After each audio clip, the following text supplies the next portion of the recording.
disappointed in the Attorney General for many reasons, and you understand. Are you going to fire him? Are you going to fire Jeff Sessions? We are looking at lots of different things. I have a great cabinet. We have the greatest economy ever in the history of our country. So we're very happy with the way things are running, generally speaking. That was a month ago. President Trump dodging a direct question about the fate of his embattled Attorney General Jeff Sessions. And new reporting from the Washington Post tonight indicates Sessions' job is apparently still very much in doubt. Quote, President Trump talked recently with Jeff Sessions' own chief of staff about replacing Sessions as Attorney General, according to people briefed on the conversation, signaling that the president remains keenly interested in ousting his top law enforcement official. And with us on the telephone tonight, one of the authors of this new report, Matt Zapotowski, national security reporter for the Washington Post. Matt, I know you're not in the what does this mean business as much as you're in the report the facts business, but what does it mean that Sessions' job and his name were still in play during this time period? Well, I think it's just remarkable that the president, his relationship with Sessions is so fractured that he went to Sessions' own top aide, like the head guy in Sessions' office, and suggests to him, hey, would you want to be the Attorney General when we remove Jeff Sessions? Jeff Sessions essentially is like a zombie in the Justice Department now. You know, the president is going to the top guy in his office and saying, hey, would you take this job? So that's, to us, what is most remarkable. It does seem that Sessions and Rod Rosenstein will likely survive until the midterms. I think the president's advisors have convinced him if you make a move before then, that could hurt Republicans' chances.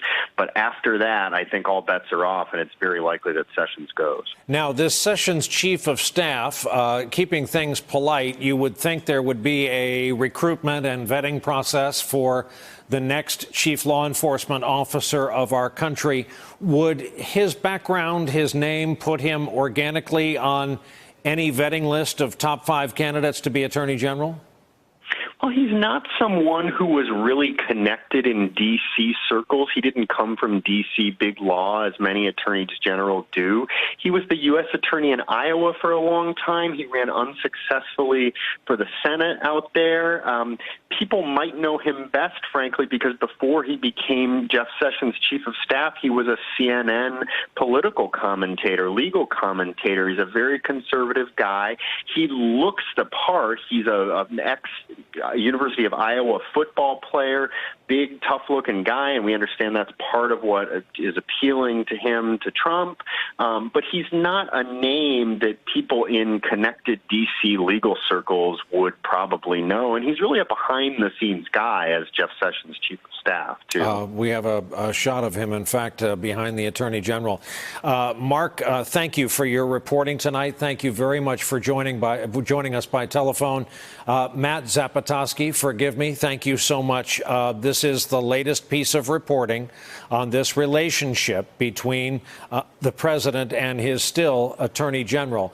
Let's talk about this tonight with Frank Figliuzzi, former FBI Assistant Director for Counterintelligence, and David Jolly, former Republican congressman from the state of Florida, which has been in the news all day for an unrelated and tragic reason. So, Frank, what does this story in the Post suggest to you, this kind of open round of recruitment, especially the time it's taking place?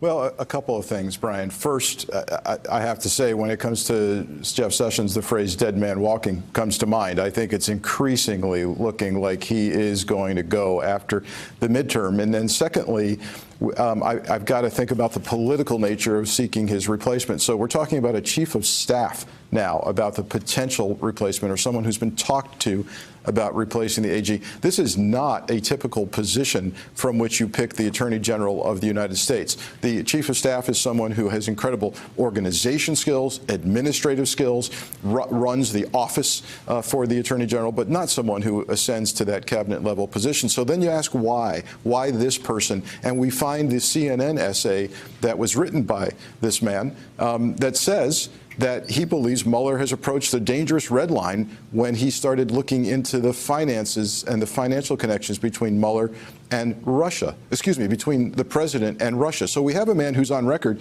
with a statement that actually could cause him to have to recuse himself from this. If I'm on the Mueller team tonight, I'm increasingly thinking that the deadline is coming, the clock is ticking, and we need to finish this up. David Jolly, this is such a bizarre story, and politically speaking, can the president not maintain radio silence and keep his head down on this one job, on this one matter?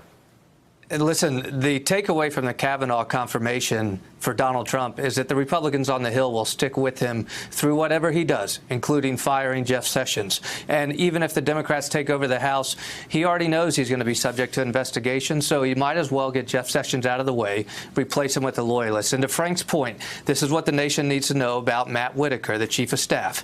John Kelly referred to Matt Whitaker as the White House's eyes and ears within the Department of Justice. His essay on CNN, as Frank referred to, said that the president's personal finances were a red line, but also said that the Rosenstein memo appointing Mueller was not as broad as Mueller interprets it to be, that the line that says anything arising out of this investigation, Whitaker suggested that that should be interpreted in a very limited scope.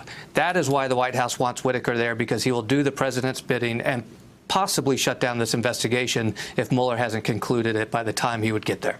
Hey there, I'm Chris Hayes from MSNBC. Thanks for watching MSNBC on YouTube. If you want to keep up to date with the videos we're putting out, you can click subscribe just below me or click over on this list to see lots of other great videos.